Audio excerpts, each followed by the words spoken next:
daughter sat frozen at her own dinner table while her husband slapped her again and again, right in front of me. Each slap sounded like a door being slammed. His mother did not stop him. She smiled, clapped her hands, and said, "Yes, teach her a lesson." My blood turned cold. I reached into my handbag, pulled out my phone, and pressed one name I had not called in years. The line rang once, twice. Then someone answered, and I said only 5 words, quiet but firm. "It's me. I need help." At that moment, my daughter's husband finally looked at me, and the smile on his face began to crack. You may be wondering why I did not jump across the table and fight him. I wanted to. My whole body wanted to. But I am a grandmother, and I have learned something important in my long life. When danger is in front of you, you must think fast, not just act fast. I needed to save my daughter, not just show anger. So I did what I had to do, even though my hands were shaking. Let me take you back to the beginning, so you understand how my daughter ended up at that table, in that house, with people who did not know what love means. My name is Grace. I am 68 years old.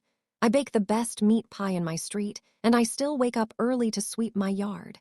People call me Grandma Grace because I have grandkids who run into my arms like I am a safe place. I try to be that safe place for everyone I love.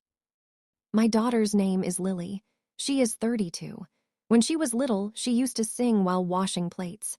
She had a soft heart, the kind of heart that forgives too quickly. I always worried about that because a soft heart is a gift, but it can also be a trap when the wrong person comes close. Lily met her husband, Daniel, at a friend's birthday party. She came home that night with bright eyes. She told me, "Mom, he is so polite. He stood up when I stood up. He offered me water. He even spoke to me like I mattered."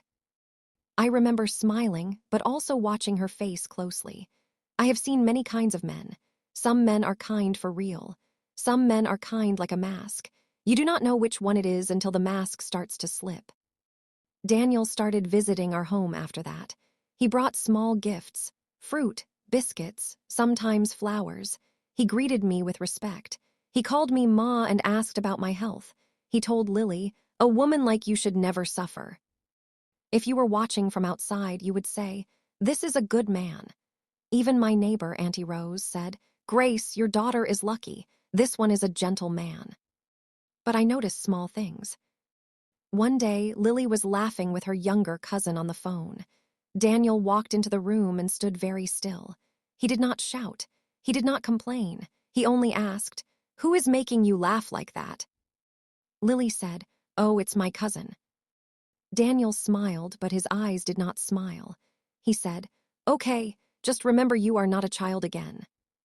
After he left, Lily shrugged and said, "Mum, he just cares." I almost corrected her right then. I almost said, "Care does not sound like a warning." But I held my tongue. Sometimes when you push too hard, your child runs deeper into the mistake. So I decided to watch and to be ready. As months passed, Daniel became more present. Not only in Lily's life, but in every part of it. If Lily wore a dress that showed her arms, he would say, "Why are you dressed like that? Do you want people to look at you?" If Lily planned to visit her friend, he would say, "Your friends are not your family. I am your family now." If Lily stayed on the phone too long, he would say, "You are always talking. Are you talking about me?" He still smiled when he said these things. He still used calm words, but his calm words felt like a rope slowly tightening.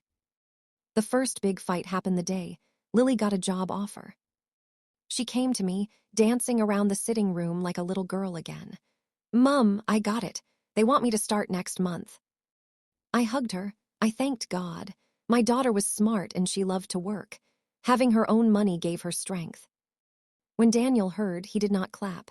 He did not smile wide. He asked, "What kind of job?" Lily said, "It's an office job. Good pay." Daniel nodded slowly. "Do you really need it?" Lily laughed, thinking he was joking. "Of course, it's good for us." Daniel's voice stayed quiet. "I can take care of you." Lily's smile faded a little. "But I want to work." Daniel looked at her for a long time. Then he said, "We will discuss it." That night, Lily called me from her room. Her voice was small. "Mum, Daniel thinks I should not work." I sat up straight on my bed. "What do you think?" She whispered, I don't know. He said work will make me disrespect him. I felt anger rise in my chest like hot water. Lily, work does not make a woman disrespectful. Control makes a man fearful. There was silence. Then Lily said, Mum, please don't judge him. He loves me. I closed my eyes. I knew that sentence. I had heard it from many women who later cried in secret. A week later, Daniel proposed. He did it big. He brought a ring. He invited friends. He spoke sweet words. People clapped. Lily cried and said yes. I wanted to be happy for her. I tried. But as I watched him hold her hand, I remembered the way his eyes looked when she laughed on the phone. I remembered the way he said, "We will discuss it," like he was the only voice that mattered. Still, Lily was an adult. She chose him. I could not lock her in my house, so I did the next best thing. I sat Lily down and told her a life rule. I said, my daughter, love without respect is not love. It is danger wearing perfume. If he ever hits you even once, you must tell me. Do not hide it. Do not cover it. Promise me. Lily rolled her eyes the way grown children do. Mum, he will never hit me. I held her hand tight. Promise me. She sighed. Okay, Mum, I promise. The wedding was fine. Bright clothes, music, food. Everyone danced. Daniel's mother, Mrs. Agnes, wore a proud smile the whole day. She held Daniel's arm like she owned him. During the reception, I went to greet her.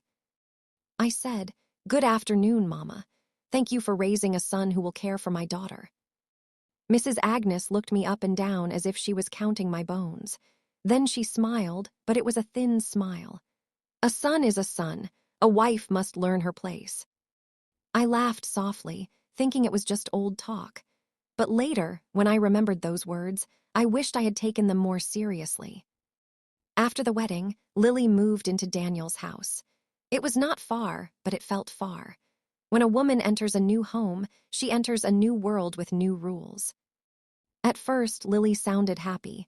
She sent me photos of her cooking. She talked about plans. She said Daniel was busy at work, but it's fine. Then the calls became less. I would call, and Lily would answer quickly, like she was afraid. Mum, I'm okay. I would ask, Are you sure? She would say, Yes, I'm just tired. One day I went to visit without telling them. I carried a pot of soup and some fruit. When Lily opened the door, she smiled, but her smile did not reach her eyes. She hugged me quickly and said, Mum, you should have called. I stepped back and looked at her face. Her cheek had a faint dark mark, like a bruise trying to hide. I touched her gently. Lily, what is this? She turned her face away. Oh, Mum, I bumped into the cupboard. In that moment, I remembered my rule. I remembered my warning. I remembered her promise. I said calmly, Lily, look at me. She looked, and her eyes filled with tears. Before she could speak, Daniel walked in. He smiled too quickly. Ma, welcome. Sorry I was in the back. I kept my voice steady. Good afternoon, Daniel. He came closer and put a hand on Lily's shoulder. Not a gentle hand, a claiming hand. Lily is fine, she is just clumsy. I watched Lily's face. She did not argue. She did not laugh. She stayed quiet like a child waiting for permission. That was when fear entered my heart for real. I stayed that day, trying to talk, trying to make the house feel warm. Mrs. Agnes also came, like she was always around. She watched Lily the way a strict teacher watches a student.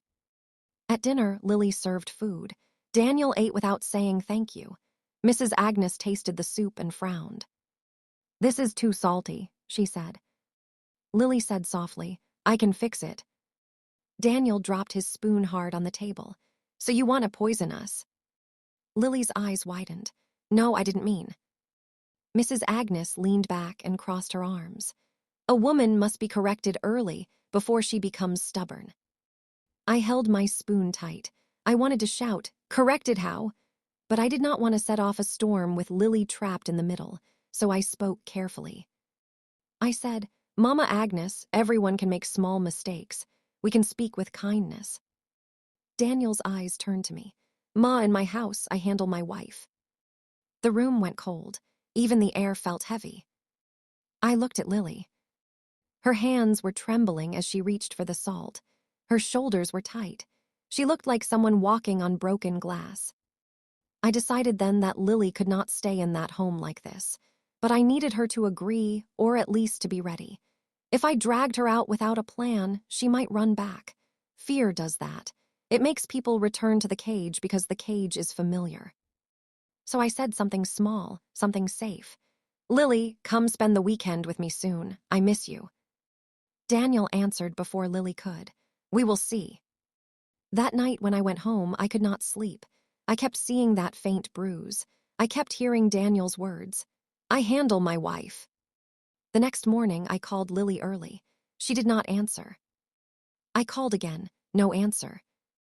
I started to worry so much that my chest felt tight. I called Auntie Rose and asked her to pray. Then I called Lily's cousin, Mina, who was close to her. Mina sighed on the phone. Auntie Grace, Lily has been distant. She doesn't come around anymore. Last week she posted a photo and then deleted it. Something is wrong. Something is wrong. Those words sat on my tongue like bitter leaf. That same day, Lily finally called me, but her voice was low, like she was hiding in the bathroom. Mom, she whispered, please don't come here again without telling me. My heart sank. Why? She paused too long. Then she said, Daniel does not like it. I tried to keep my voice gentle. Lily, are you safe? She breathed out shakily.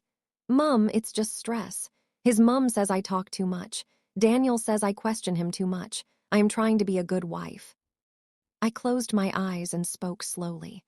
A good wife is not a quiet slave. Lily, listen to me. If anyone puts hands on you, you must tell me. Remember your promise. Her voice broke. Okay, Mum. 2 weeks later, Lily invited me for dinner. It sounded normal at first. She said, Mum, please come. Daniel wants to make peace. His mother will be there too. Let's eat and talk like family. Peace. I wanted to believe it. I wanted my daughter to have a safe home. I wanted Daniel to change. But I also knew that sometimes people invite you to dinner, not to make peace, but to show power. Still, I went.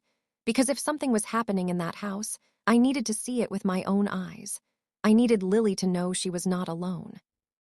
I wore my simple blue dress. I carried a small gift of fruit and cake. As I walked to my car, I told myself, stay calm, stay sharp, protect your child. When I arrived, Lily opened the door quickly. She looked tired. Her smile was weak. Her eyes asked for help even though her mouth said, Welcome, Mum. Inside, the table was set nicely. Plates were lined up. The food smelled good. Daniel sat at the head of the table. Mrs. Agnes sat beside him like a queen beside her prince. Daniel stood up and greeted me politely. Ma, welcome. Please sit. I sat. Lily served food with careful hands. For a few minutes, everything was quiet, only the sound of spoons and chewing. Then Mrs. Agnes started. She looked at Lily and said, Your stew is not like mine. When I was your age, I cooked better. Lily forced a smile. I will learn, Mama. Daniel added, She will learn, I'm training her. That word hit me, training. Lily dropped her spoon slightly, then picked it up again. I wanted to speak, but I waited.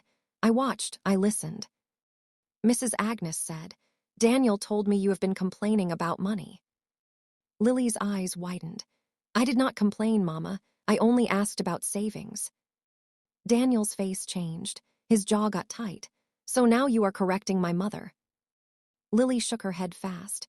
No, I'm sorry, I didn't mean. Daniel stood up so suddenly that his chair scraped the floor. The sound was sharp. My heart jumped. He pointed a finger at Lily. You embarrass me. You always talk back. In front of my mother, in front of your own mother, you still want to show mouth. Lily's lips trembled. Daniel, please, not today. Mrs. Agnes smiled and leaned forward. Do it. Let her learn. That was when Daniel raised his hand.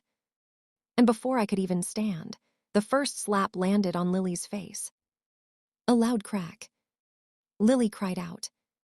I pushed my chair back. Daniel. He slapped her again, and again.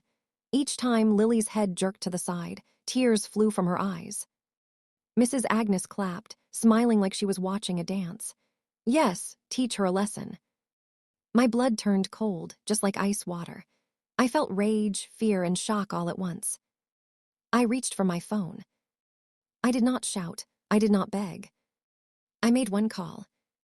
And as I put the phone to my ear, Daniel turned and saw me, and for the first time, he looked unsure. Then the doorbell rang. Not a soft ring. A hard, repeated ring, like someone was pressing it again and again. Daniel froze. Mrs. Agnes stopped clapping. Lily sat crying, holding her face. The doorbell rang again, louder, angry. And I heard a voice from outside, sharp and serious, calling out, "Open the door, now." Daniel took one slow step toward the entrance. And I smiled, not because I was happy, but because I knew one thing for sure. They had no idea who they had just crossed. The doorbell kept ringing like a warning alarm. Daniel stood halfway between the table and the front door, breathing hard. Mrs. Agnes stopped clapping and sat up straighter, like she suddenly remembered how to behave in public. Lily was still in her chair, holding her cheek with both hands, crying quietly. Her face was already swelling. I stayed seated, but my spine was straight. My phone was still in my hand. I had already made the call. I was not guessing anymore. I was acting. "Who is that?" Daniel snapped, trying to sound strong, but his voice shook. The voice outside answered again, firm and clear. "Open the door, now." Daniel looked at me. "What did you do?" I looked him in the eye. I did what a mother does when her child is in danger. Mrs. Agnes scoffed, trying to bring back her courage. "This is a family matter. Nobody from outside should enter this house." I turned my head slowly toward her. "Madam, a person being beaten is not a family matter. It is a crime." Daniel stepped closer to me like he wanted to scare me. "Ma, you are overreacting." I stood up. My knees were shaking, but I stood anyway. Overreacting is clapping while a woman is being slapped. Lily whispered, "Mum." Her voice sounded like a small bird that had fallen from a tree. I rushed to her side and knelt beside her chair. I touched her shoulder gently. "Lily, look at me. Can you stand?" She nodded, but it was weak. She tried to stand, and her legs wobbled. I held her under the arm and helped her up. She leaned on me like she had been carrying a heavy load for too long. The doorbell rang again, then stopped. Then there was a heavy knock, not a polite one, a knock that meant we are not leaving. Daniel swallowed. He walked to the door and opened it. Two men stood outside. One wore plain clothes, but had the posture of someone who was trained. The other was in a simple uniform. Behind them, a woman in a neat suit held a small notebook close to her chest, like she was ready to write down everything she saw. The man in plain clothes spoke first. "Good evening. We received a call about domestic assault." Daniel forced a smile. "This is a misunderstanding." The woman in the suit stepped slightly to the side so she could see into the dining room. Her eyes landed on Lily's swollen face. She did not smile. She did not blink. She only said, "Madam, are you okay?" Lily's mouth opened, but no words came out. She looked at Daniel, then at Mrs. Agnes, then back at me. Her whole body trembled. Daniel said quickly, "She fell. She is clumsy. She bruises easily." Mrs. Agnes added, "Yes, yes. She bumped her face. This old woman is making drama." I lifted Lily's chin very gently and spoke to the woman in the suit. "My daughter was slapped repeatedly at this table in front of me. His mother clapped and encouraged him." Daniel's face turned red. "Ma." The plainclothes man raised his hand. "Sir, step aside." Daniel hesitated. The uniformed man took one step forward, and Daniel moved back. The woman in the suit walked toward Lily. "Madam, I am here to help you. You can speak freely." Lily's eyes filled again. She looked at me like she was asking permission to tell the truth. I held her hand tighter. "Speak, my child. This is not your shame. It is theirs." Lily took a shaky breath. He hit me." Mrs. Agnes jumped up. "Lily, don't disgrace your husband." The uniformed man turned toward Mrs. Agnes. "Madam, please sit down." Mrs. Agnes looked offended. "Do you know who I am?" The plainclothes man replied calmly, "Tonight you are a witness. Sit down."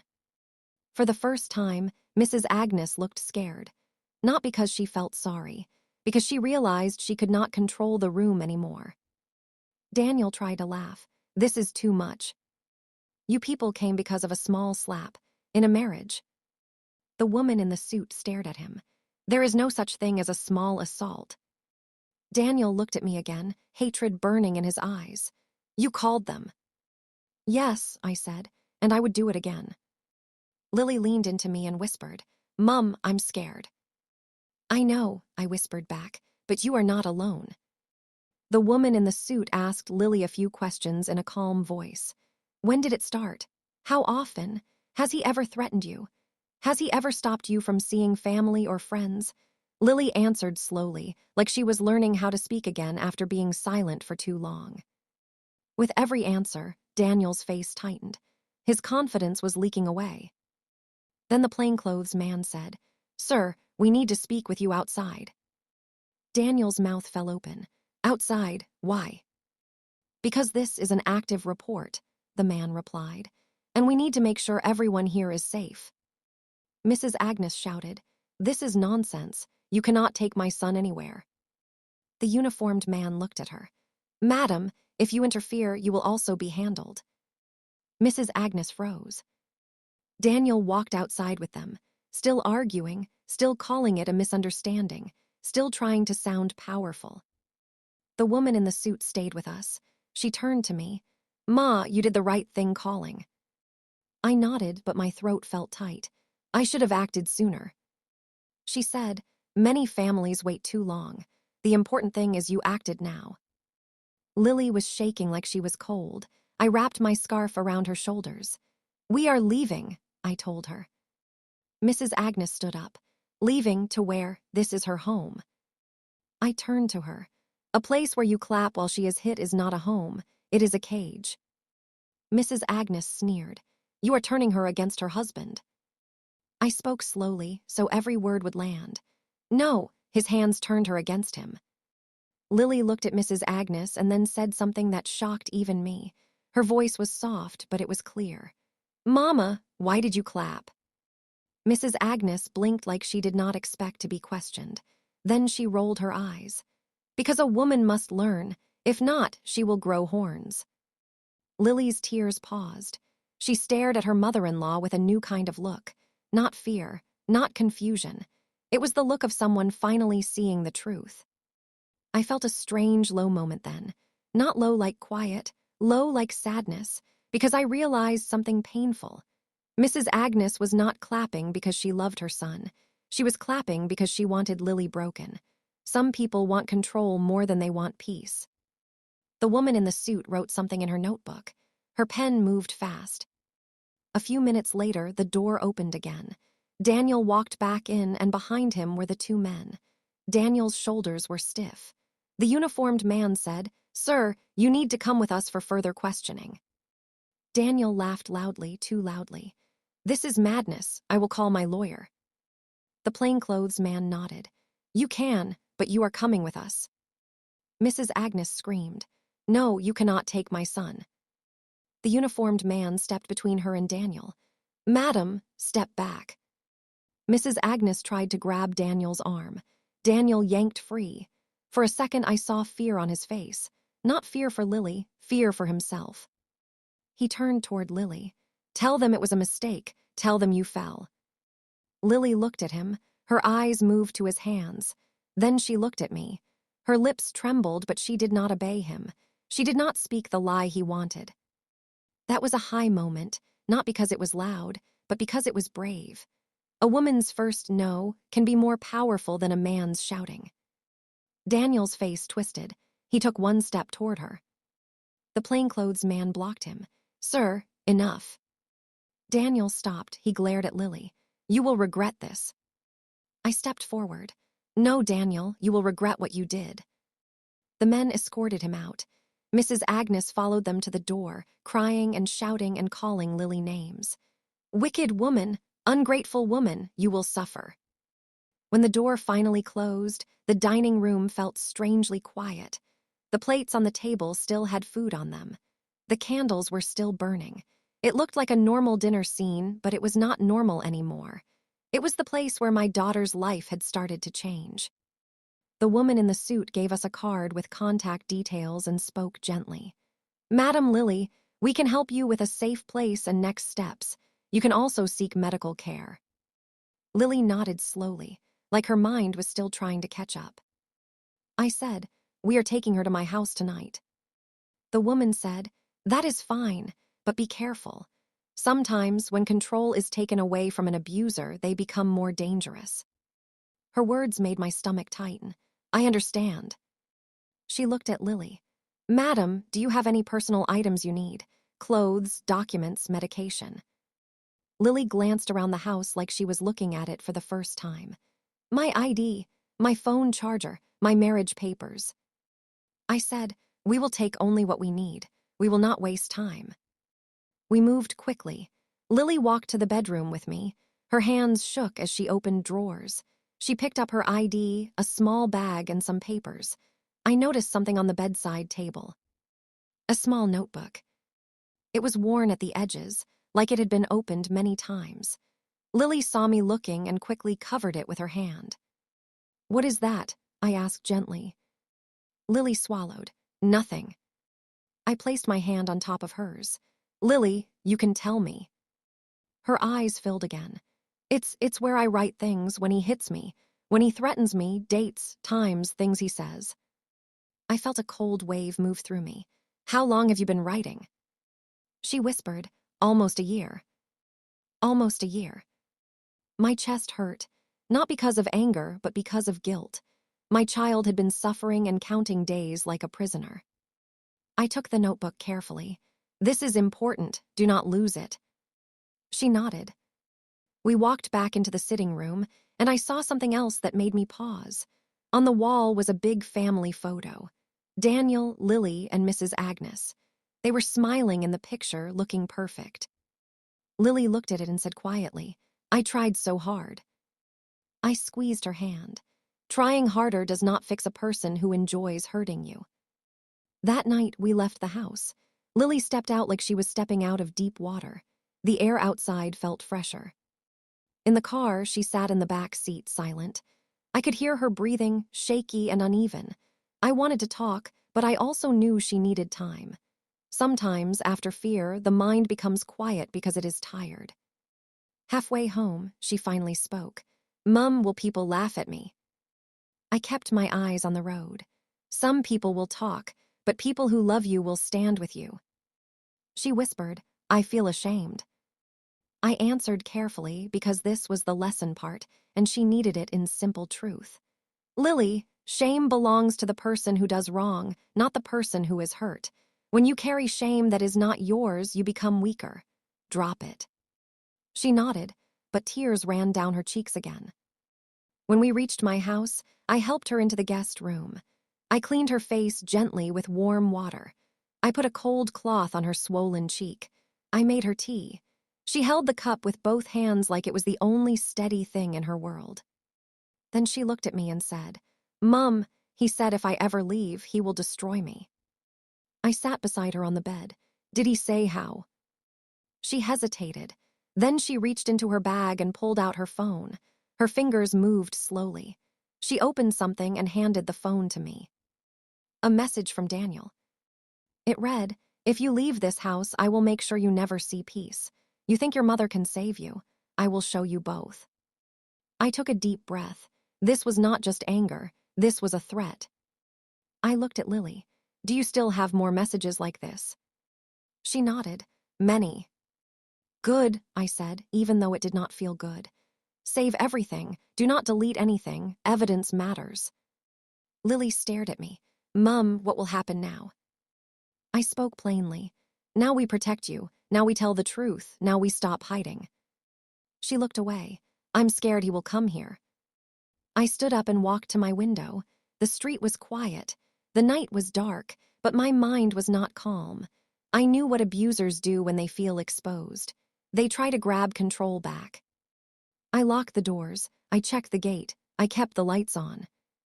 Then, just as I was about to sit back down, My phone rang. Unknown number. My heart dropped. I answered anyway. A low voice filled my ear. Madam Grace. I froze. Who is this?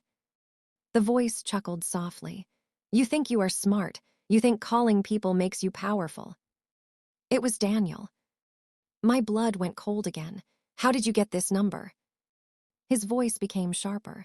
Tell Lily she will come back, tonight. I tightened my grip on the phone. You are not welcome here.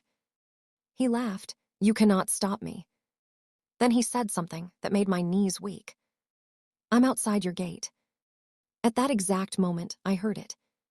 A loud bang. Not from inside the house. From the front gate, like someone hit it hard with their hand or foot. Lily's head snapped up from the bed. Her eyes widened in fear. Mum, she whispered, what was that? And before I could answer, the banging came again. Harder, louder, like the gate might break. The banging on the gate shook the whole house. Lily jumped up from the bed, her eyes wide with fear. My heart was beating so fast I could hear it in my ears, but I forced my voice to stay calm. Lily, stay here, I said. Do not move. She grabbed my arm. Mum, please don't go outside.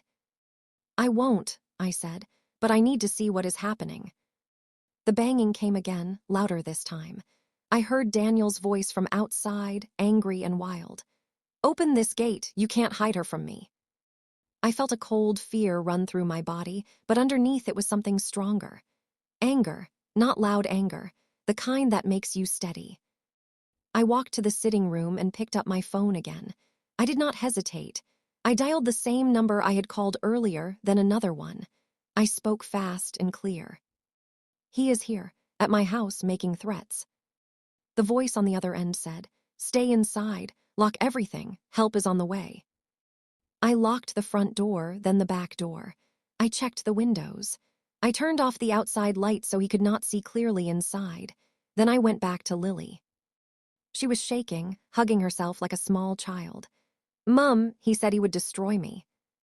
I knelt in front of her and held her face gently so she would look at me. Listen to me. Fear is loud, but truth is stronger. He only sounds big because he is losing control. The gate banged again. Then I heard a metal sound, like someone kicking it hard. Open up, Daniel shouted. This is my wife. I shouted back through the door, my voice firm. Leave this place now. You are not welcome. He laughed, a rough, ugly sound. You think those people will save you. By the time they come, I will already have her. Lily started crying softly. Mum, it's my fault. If I had just kept quiet. I cut her off gently. No, this is not your fault. Silence did not protect you. Speaking did. The banging stopped suddenly. The quiet that followed was worse. Silence can be dangerous. It makes your mind imagine things. We stood there, listening. Then I heard footsteps moving along the fence, slow and careful, like he was looking for another way in. My heart sank. He is trying the back, I whispered. I took Lily by the hand and led her to the small storage room near the kitchen. It had no windows and a strong door. Go inside. Lock it. Do not open for anyone except me. She nodded, tears running down her face. Mum, promise me you won't leave. I promise, I said, even though fear was clawing at my chest. I closed the door gently and stood outside it, my back against the wall. I could hear Lily's breathing through the wood. Then I heard it. The back gate creaked. Someone had climbed over. My hands started to shake, but I pressed them together. I thought of all the years I had lived, all the storms I had survived. I was not about to let fear win tonight. Daniel's voice came closer. Lily, he called, fake and sweet. Come out, let's talk. I stayed silent. He tried the back door. It did not open. He hit it with his shoulder, once, twice. Open this door, he shouted. I spoke loudly now, so he would hear me clearly. Daniel, leave. You are already in serious trouble. He laughed again. Trouble? You old woman, you don't know trouble. He kicked the door hard. The frame shook. I moved slowly to the kitchen and picked up the heaviest thing I could find, a thick wooden pestle. My hands wrapped around it tightly. I was afraid, yes, but I was also ready. Then headlights flashed through the small kitchen window. Bright, sudden. A car stopped outside. Daniel froze. Another car pulled up behind it. Blue and red lights lit up the night. Daniel cursed loudly. Damn it. I heard doors slam. Footsteps ran fast. Daniel, a voice shouted. Get down on the ground. He ran. I heard him jump back over the fence, scraping metal, grunting as he landed. Stop, the voice shouted again. There was a loud crash, then shouting, then the sound of someone falling. I ran to the front window and looked out carefully. 2 officers were holding Daniel down on the ground. He was struggling, shouting, calling my name, calling Lily's name, promising revenge. I opened the door just a little. My daughter is inside, I said. She is safe. One officer nodded. You did well, ma'am. They lifted Daniel up. His face was twisted with anger. As they pushed him toward the car, he turned his head and locked eyes with me. This is not over, he said quietly. You think this ends me? I met his stare without blinking. No, I said. This ends your control. They pushed him into the car and drove away. The street became quiet again, too quiet. I walked back to the storage room and knocked gently. Lily, it's over for now. The door opened slowly. Lily stepped out, her face pale, her eyes swollen from crying. He's gone, she whispered. Yes, I said, for tonight. She collapsed into my arms, sobbing hard. I held her, rocking her like I did when she was a child with a fever. That night, neither of us slept. The next morning, Lily sat at the kitchen table, staring into her tea. The sun was shining like nothing bad had happened. That made it feel strange. She finally spoke. Mum, I stayed because I thought leaving would make it worse. I nodded. Many people think that, but staying only teaches an abuser that fear works. She wiped her face. I feel empty. That is normal, I said. You have been carrying fear for a long time. Now your body is tired. There was a knock at the door. My heart jumped again, but this time it was gentle. I opened it. A woman stood there with a warm but serious face. She introduced herself and said she was from a support service. Someone had sent her.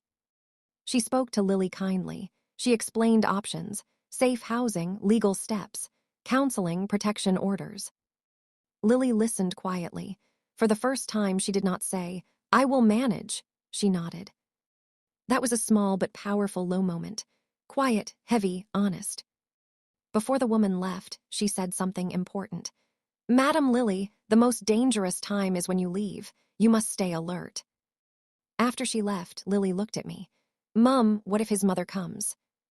I did not answer immediately. Because at that exact moment, my phone buzzed. A message. From an unknown number. I opened it. It was a photo.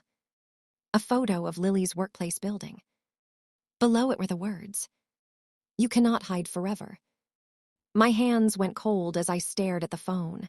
The photo of Lily's workplace filled the screen. I felt my stomach twist. This was no longer anger speaking. This was planning. Lily saw my face change. Mum, what is it? I did not want to scare her, but I would not lie. I turned the phone toward her. She gasped and covered her mouth. He knows where I work. Yes, I said quietly, and that means we must act faster. Lily stood up and began to pace the room. I can't go back there. What if he comes? What if he hurts someone else because of me? I placed my hands on her shoulders and made her sit. Listen to me carefully. This is another lesson. When someone threatens you, you do not shrink. You build walls around yourself with help. She nodded, but fear still lived in her eyes. That same morning, I called the support woman again. I told her about the message. Her voice became serious. This is escalation. He is trying to scare her into returning. You must report this immediately. Within an hour, we were at the station again. Lily showed the messages, the threats, the photo, the notebook she had kept for a year, dates, times, words, slaps, kicks, insults. The officer flipped through the pages slowly. His face hardened. This is strong evidence. Lily's voice shook. Will it stop him? The officer answered honestly. It will limit him, but you must stay alert. By afternoon, Lily was granted temporary protection. Daniel was warned not to contact her or come near her workplace or my home. When Lily heard that, she cried again. Not loud crying, relief crying. I feel like I can breathe, she said. That night we ate dinner quietly. No shouting, no walking on eggshells, just soup, bread, and silence that felt safe. But peace does not always mean danger is gone. Sometimes danger waits. 2 days later, Lily decided she wanted to collect the rest of her things from the house. Not everything, just clothes, important documents, memories she did not want to lose. I don't want him touching my things, she said. I did not like the idea. We will not go alone. The support woman arranged for us to go with 2 officers. Daytime, safe, planned. When we arrived at the house, it looked the same. Quiet, normal, too normal. Mrs. Agnes opened the door. The moment she saw Lily, her face twisted with anger. So you have come back like a thief. One officer stepped forward. Madam, we are here for a supervised visit. Mrs. Agnes scoffed. My son's house is being invaded by women and strangers. I did not argue. I had learned something important. You do not reason with people who enjoy control. You limit them. Inside the house, Lily moved quickly. She packed clothes, shoes, papers. Her hands shook, but she did not stop. Mrs. Agnes followed her around, muttering insults. Ungrateful girl, weak girl, you want to destroy my son. Lily said nothing. That was another lesson. Silence can also be strength when used wisely. As we were about to leave, Lily stopped in the bedroom. She looked around slowly, like she was saying goodbye to a dream she once had. Then she froze. Mum, she whispered, my laptop. It was gone. Mrs. Agnes shrugged. Daniel took it. My heart dropped. Took it where? Mrs. Agnes smiled. Where you cannot reach. The officer wrote something down. Madam, that is theft. Mrs. Agnes laughed. Prove it. Lily's breathing became fast. My work files are on that laptop. Personal things, messages. I put my arm around her. We will handle it. We left the house, but the victory felt incomplete.